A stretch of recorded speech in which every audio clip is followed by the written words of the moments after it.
Hey everyone, welcome to The Way It Is. I am sitting in Hangar 2 at Kingston Airport, and I'm pleased to be joined with Sylvio Roy, who is a volunteer pilot with Hope Air. Sylvio, welcome. Thanks for doing this. And we're in front of his plane, a Piper Arrow 2, and I know until I was told that I was going to interview you, I didn't know anything about Hope Air, so why don't you give us a bit of a history and how you became involved in this? Sure. Thank you very much for inviting me. Before I start, we do have universal healthcare in this system, in this country. We're lucky for that. But we don't have universal access to that healthcare. So it means, let's say you live in Hearst or Kapuskasing and you've been diagnosed with cancer.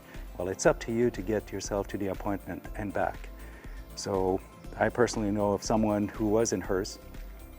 She got diagnosed with cancer, and the only place they could treat her was in Toronto. It was a 12-hour drive to get there. So you can just imagine, 12 hours to get there, get chemotherapy, 12 hours to come back. It's a 2 to 3 day trip.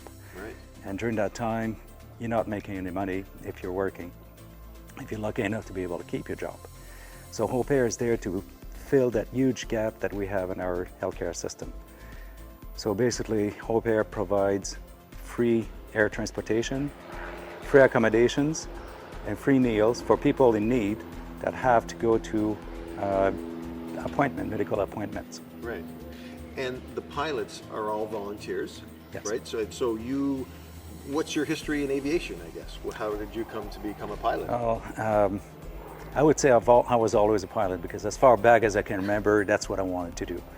I got my pilot license through the Air Cadet program in Moncton, New Brunswick.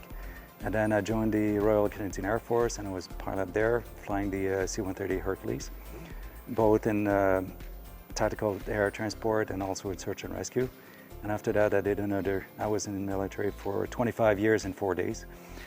And then did another 15 years with Air Canada, and now I'm retired. Right. So that's my background, aviation background. Right. And so Hope Air, I did a bit of research. So this program started in 1986, I think I want Correct. to say, right? 2 women, one who was worked at Air Canada, if I'm not mistaken. I think so, yeah. Flight attendant, I think, or something like that. Saw this need, as you just described, in terms of people not having access to get to their appointments and everything like that. So Hope Air is all funded purely by donations and people contributing. There's no government funding or anything like that. Hope Air, you guys had a fundraiser here in Kingston a couple weeks ago. Tell us about that. Yeah, I was called Give Hope Wings, and it was completely led by volunteer pilots, so we had to pay our own fuel, accommodation, meals, everything. And there was 3 groups: the Eastern group, Prairies, and BC. I was flying in the Eastern group. The goal of it was to raise awareness, because not a lot of people know about Hope Air, and Hope Air is a nationwide charity, not just in Ontario. Right. And also to raise money, of course.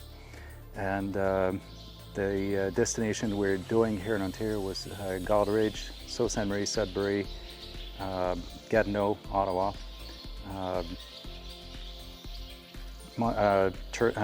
Charlottetown, Sherbrooke, and back here. Okay. And the last day was right here in Kingston. So we did a little bit more of a special day here in Kingston. The mayor of Kingston was here.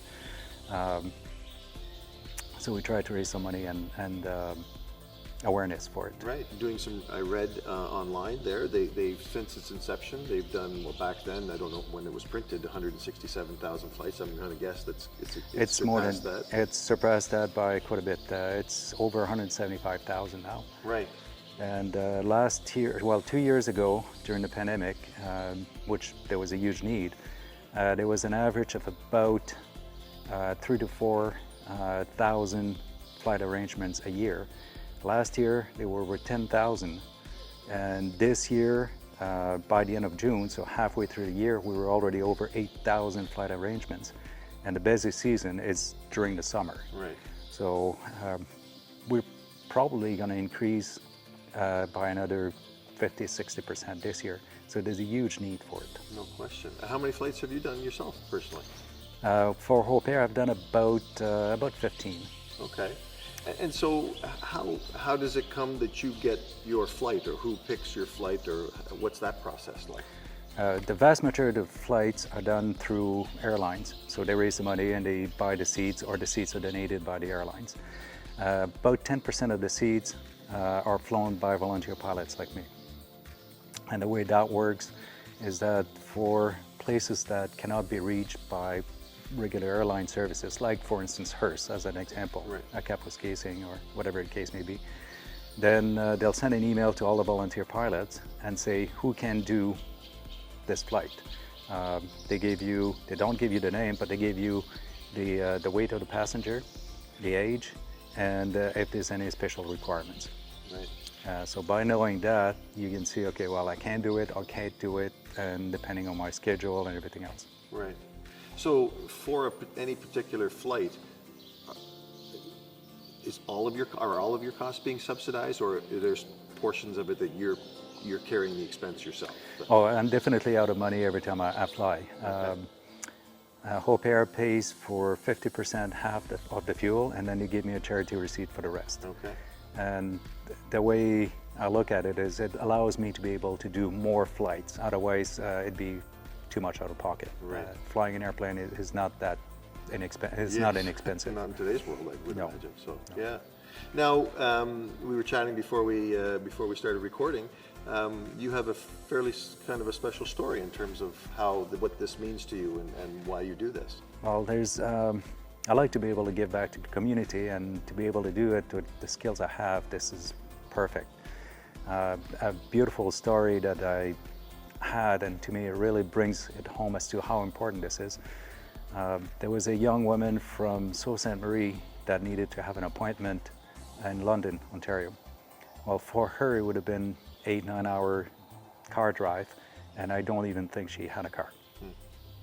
So we went and picked her up, and she was very quiet, but out of the corner of my eye, and my wife was with me, she could see that every once in a while she was taking her phone and taking some pictures, but being very quiet.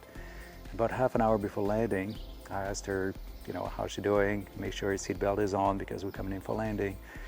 And then very quietly on the intercom, she says, well, I hope this flight doesn't end. I don't know if I should say that, but I hope this flight doesn't end, because this has been the best day of my life. Wow. This is the type of impact that Hope Air does. Right. When they fly with me or with a volunteer pilot, they're not sick for those few hours. Their trouble, their illness stays on the ground, and for those few hours, they're disease-free. Right. Yeah. So Their reality has changed. It's right? changed. Yeah. And I'm able to put a smile on their face in an otherwise difficult time in their life. Right. And the reward I get out of this, I mean, it's priceless.